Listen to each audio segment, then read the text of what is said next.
اللہ وعلی آلک وصحابک یا حبیب اللہ۔ اللہ رب العزت کی حمد و ثنا جو تمام تعریفوں کے ثناؤں کے لائق ہے، درود و سلام کا نذرانہ نبی پاک صلی اللہ تعالی علیہ وسلم کی بارگاہ اقدس میں ان پر بے شمار درود و سلام ہوں، اور اللہ کی بارگاہ میں دعا ہے اللہ مجھے میری زبان پر کلمہ حق جاری فرمائے، مجھے اور آپ کو اس پر عمل کرنے کی سعادت نصیب فرمائے۔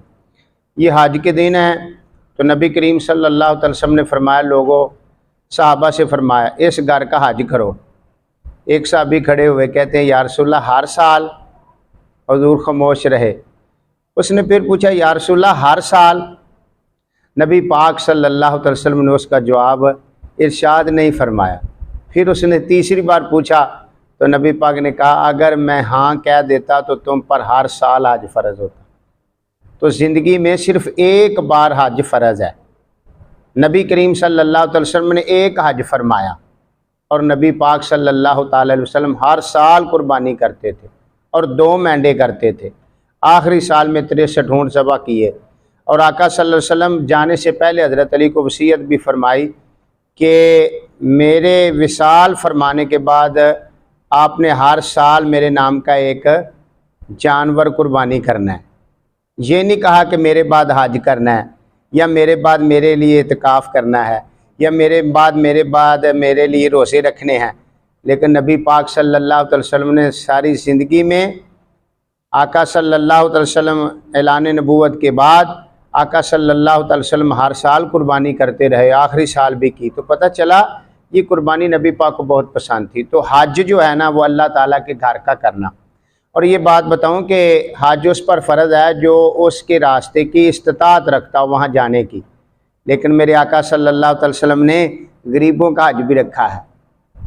جس کے پاس پیسے نہ ہوں وہ بھی کر سکتا ہے، سستا حج اور غریبوں کا حج، جس میں میں اور آپ جتنے غریب لوگ ہیں وہ بھی حج کر سکتے ہیں۔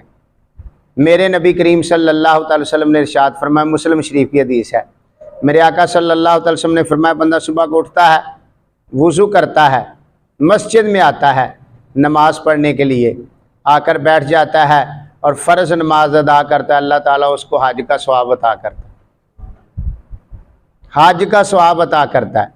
پھر کیا فرمایا میرے کریم آقا صلی اللہ تعالی وسلم نے فرمایا، جو بندہ فجر کی نماز پڑھنے کے بعد بیٹھا رہے مسجد میں، اور یہ بھی حدیث شریف ہے کہ اگر بندہ نماز پڑھنے کے بعد مسجد میں جب تک نماز والی جگہ پر بیٹھا رہے گا وہ نماز میں ہی شمار ہوگا۔ اور یہ بھی آقا کریم صلی اللہ علیہ وسلم کی حدیث شریف ہے، سیاستہ میں حدیث موجود ہے، میرے آقا صلی اللہ علیہ وسلم نے فرمایا نماز کا انتظار کرنے والا بھی نماز میں ہی ہے۔ اور میرے آقا صلی اللہ علیہ وسلم نے فرمایا فجر کی نماز پڑھی بندے نے، اور اس کے بعد کیا کیا، وہاں بیٹھا رہا، اور بیٹھ کر سورج نکلنے تک وہ ذکر اذکار کرتا رہا، تسبیحات کرتا رہا، استغفار پڑھتا رہا۔ سورج کا ٹائم ہے نکلنے کا 20 منٹ وہ انتظار میں بیٹھا رہا، اور یہ جو 20 منٹ ہوتے ہیں نا جس میں سورج نکلتا ہے، کوئی نماز بندہ پڑھ سکتا نہیں، یہ سورج نکلنے کا ٹائم ہے۔ اور اس کی وجہ کیا تھی کہ جو سورج کی پوجا کرتے تھے جب سورج نکلتا تھا تو وہ اس وقت اس کو سجدہ کرتے تھے، تو میرے آقا صلی اللہ علیہ وسلم نے فرمایا اس وقت میں نماز نہ پڑھو تاکہ ان کے ساتھ مشابہت نہ ہو جائے۔ اور پھر میرے کریم آقا صلی اللہ علیہ وسلم کا فرمانے علی شان ہے کہ اگر فجر کے بعد 20 منٹ وہ سورج نکلنے کے بعد اگر کسی نے 2 رکعت نماز اشراق پڑھی اور 2 رکعت نماز چاشت پڑھی تو اللہ تبارک و تعالی 2 حجوں کا اور 2 عمروں کا ثواب عطا فرمائے گا۔ دیکھیں کتنے پیسے لگتے ہیں، 10 لاکھ روپیہ، پھر جانا بھی پڑتا ہے، گھر بھی چھوڑنا پڑتا ہے، وہاں گئے اگر پیسے نہیں ہیں تو کیا کرے، یہاں فجر کی نماز، اسی لیے کہتے ہیں کہ فجر کی نماز تاخیر سے پڑھنا مستحب ہے، تاکہ لوگ بیٹھیں تھوڑا سا وقت گزرے اور اشراق و چاشت۔ ہاں یہ تو آسان ہے، یہ شیطان پتہ کیا مشورے دیتا ہے، جلدی جلدی نماز پڑھی ہے، چائے والی دکان پہ جاؤ، وہاں چائے پیو، گپیں بھی لگاؤ، تو اس سے کیا ہوتا ہے، شیطان خوش ہو جاتا ہے، کوئی ادھر کی چھوڑے گا کوئی ادھر کی چھوڑے گا، وہاں پر چگلیاں کریں گے، وہ چائے کی دکانوں پر یہی ہوتا ہے، تو وہاں جانے سے نقصان ہوتا ہے، چگلی ہوتی ہے، غیبت ہوتی ہے، اور مسجد میں بیٹھ کر ذکر کرنے سے اور اس کے بعد 2 نفل اشراق اور چاشت کے پڑھنے سے اللہ 2 حجوں کا 2 عمروں کا ثواب عطا کرتا ہے۔ کہہ دے سبحان اللہ۔ دیکھیں کتنا آسان ہے یہ بات، نبی کریم صلی اللہ علیہ وسلم نے اس کے بارے میں فرمایا، اور پھر فرمایا اگر کوئی بندہ کسی وقت بھی آتا ہے، ظہر کے بعد آ جاتا ہے، تو وہ آ کر 2 وضو تازہ کرتا ہے، آ کے 2 نفل پڑھتا ہے، اللہ اس کو عمرے کا ثواب عطا کرتا ہے، اور نماز پڑھتا ہے تو اللہ حج کا ثواب عطا کرتا ہے۔ یعنی اس میں بھی اللہ تبارک و تعالیٰ نے ثواب رکھا ہے۔ اور فرماتے ہیں کہ اور بھی کوئی ایسا عمل ہے جس سے حج اور عمرے کا ثواب ملتا ہو؟ فرمایا 2 بھائی یا 2 بہنیں یا کوئی 2 دوست یا کوئی 2 مسلمان آپس میں لڑائی ہو گئی، جھگڑا ہو گیا، تو اب کیا کرے گا؟ ان کی صلح کروا دے۔ چگلیاں کرنے سے محبتوں کے چور چگل خور، چگلی کرنے سے لڑائیاں بڑھتی ہیں۔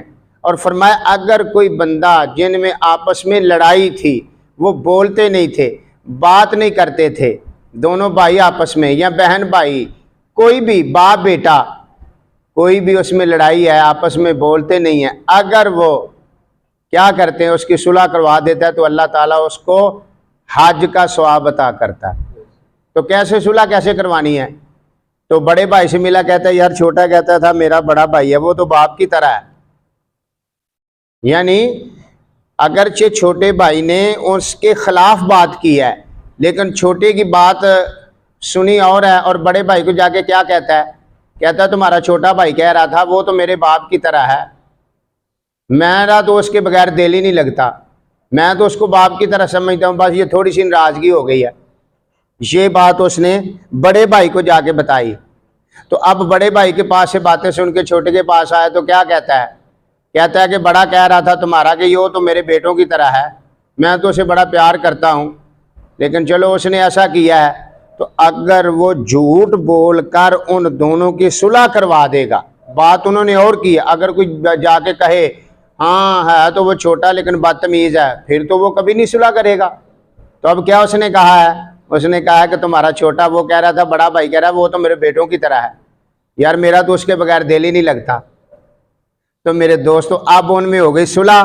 تو یہ جس بندے نے صلح کی کوشش کی ہے، دونوں بھائیوں کو، باپ بیٹوں کو، یا رشتہ داروں کو، یا دوستوں کو، جو ان کی لڑائی تھی، جو ناراضگی تھی، جو رنجش تھی، اس کو ختم کر دیا، تو اللہ تعالیٰ اس کو حج کا ثواب عطا کرے گا۔ سبحان اللہ، مفت میں حج ہے۔ دیکھیں جانا پڑتا ہے، دیگیں پکانی پڑتی ہیں، رشتہ داروں کو بلانا پڑتا ہے، سفر کیا پھر گئے وہاں۔ اللہ تعالیٰ سب کو نصیب فرمائے۔ بڑے بڑے لوگوں نے بڑے بڑے حج کیے ہیں، لیکن بندے پر زندگی میں ایک مرتبہ حج فرض ہے، جو اس پر جو وہاں تک جانے کی استطاعت رکھتا ہو۔ اب تیسری بات جو سب سے پیاری ہے، نبی کریم صلی اللہ تعالی وسلم نے ارشاد فرمایا، حضرت عبداللہ بن مسعود یہ فقیہ صحابی ہیں، بڑی شان والے، ہر صحابی نبی جنتی جنتی، نبی کے ہر صحابی جنتی ہے۔ نبی کریم صلی اللہ علیہ وسلم کے صحابہ کرام بڑی شان والے ہیں، بڑے مقام والے ہیں، اللہ نے ہر ایک کو علیحدہ علیحدہ عزت اور مقام اور مرتبہ دیا ہے۔ میرے دوستو بھائیو، حضرت عبداللہ بن مسعود بڑے پیارے صحابی، بڑی شان والے، وہ کہتے ہیں یا رسول اللہ مجھے ایسا عمل بتائیں کہ عمل چھوٹا ہو اور ثواب زیادہ ہو، اس کا جو ہے اللہ تعالیٰ اجر عطا زیادہ فرمائے، چھوٹے عمل پر ایسا عمل بتائیں۔ میرے آقا صلی اللہ علیہ وسلم نے فرمایا علماء کی خدمت کیا کر۔ کس کی؟ علماء کرام کی خدمت کیا کر، یا رسول ان کی ضرورتوں کو پورا کیا کر، اگر ان کو کھانے کی ضرورت ہے تو کھانا پیش کر، کپڑے کی ضرورت ہے تو کپڑا دیا کر۔ یا رسول اللہ اس کا کیا فائدہ؟ فرمایا اگر تم نے ان کی ایک حاجت کو پورا کیا، علماء کرام کی ایک حاجت کو پورا کیا تو میرے آقا صلی اللہ علیہ وسلم نے فرمایا اللہ تعالیٰ تمہیں 70 حجوں کا ثواب عطا کرے گا۔ کتنے کا؟ 70 حجوں کا۔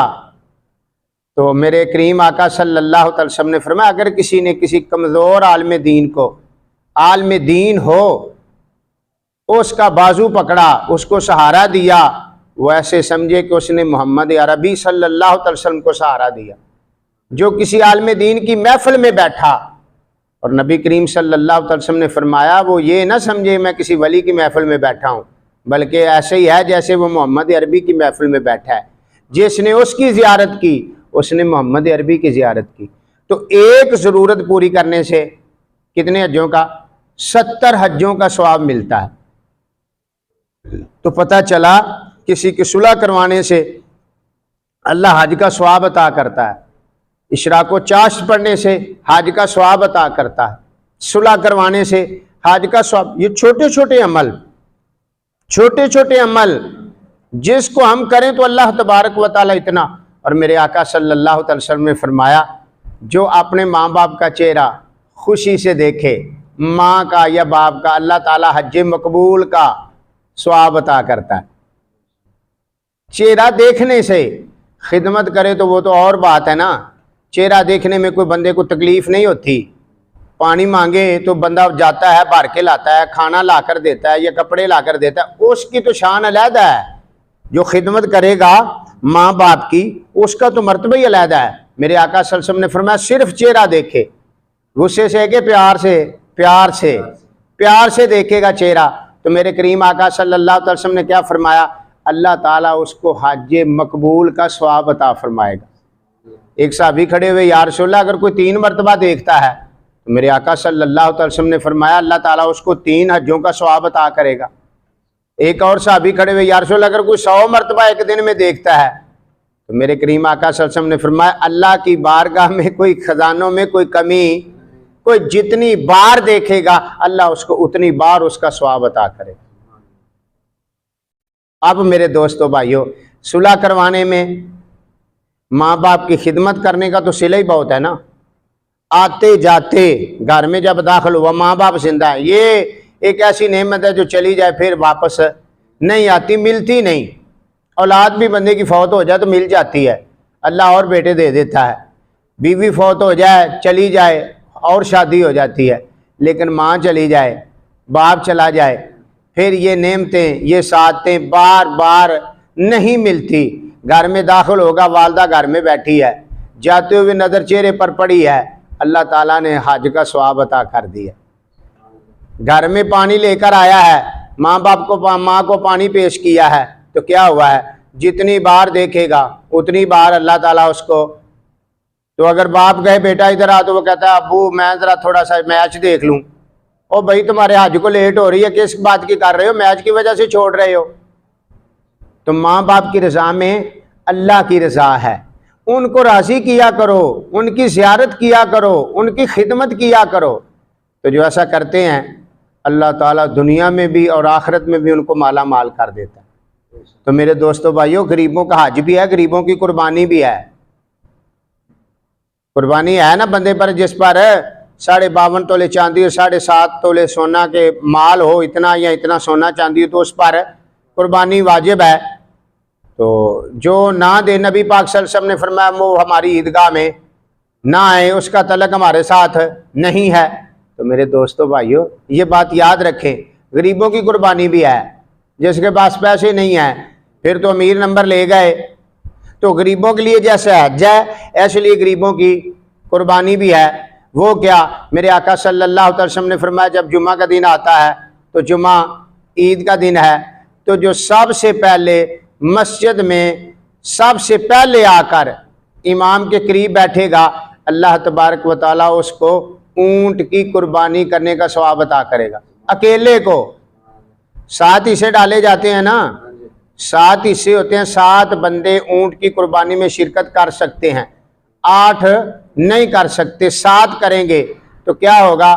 فرمایا اکیلا ہی پہلے آ گیا تو اللہ تعالیٰ نے اس کو اونٹ کی قربانی کا ثواب عطا کر دیا۔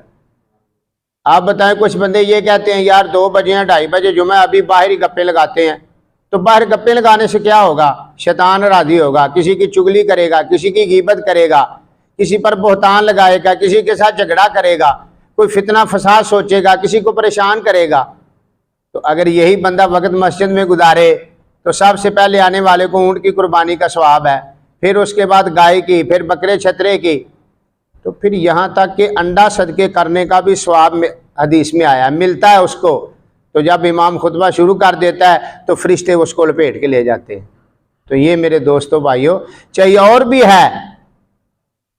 ہے ثواب کہ اگر کوئی بندہ 10 دن جس کے پاس قربانی نہیں ہے، وہ 10 دن ناخن نہ کاٹے، مونچھیں نہ ترشوائے اور بال نہ کاٹے، اور عید نماز پڑھنے کے بعد یہ کٹوائے، تو اللہ تعالیٰ اس کو بھی قربانی کا ثواب عطا کرے گا۔ تو میرے دوستو بھائیو، جو مفت حج ہوتے ہیں اس کو بھی کرو۔ جو مفت قربانیاں ہوتی ہیں، لینے والا تو یہ ہے نا، قربانی کے فضائل تو بڑے ہیں، بتا تو دیے ہیں۔ تو میرے دوستو بھائیو، غریبوں کی قربانی بھی اور ہے، غریبوں کا حج بھی اور ہے، وہ کیا کریں۔ اللہ تبارک و تعالی ہمیں یہ جو کام ہے ان پر عمل کی سعادت نصیب فرمائے۔ وما علیہ الا البلاغ المبین۔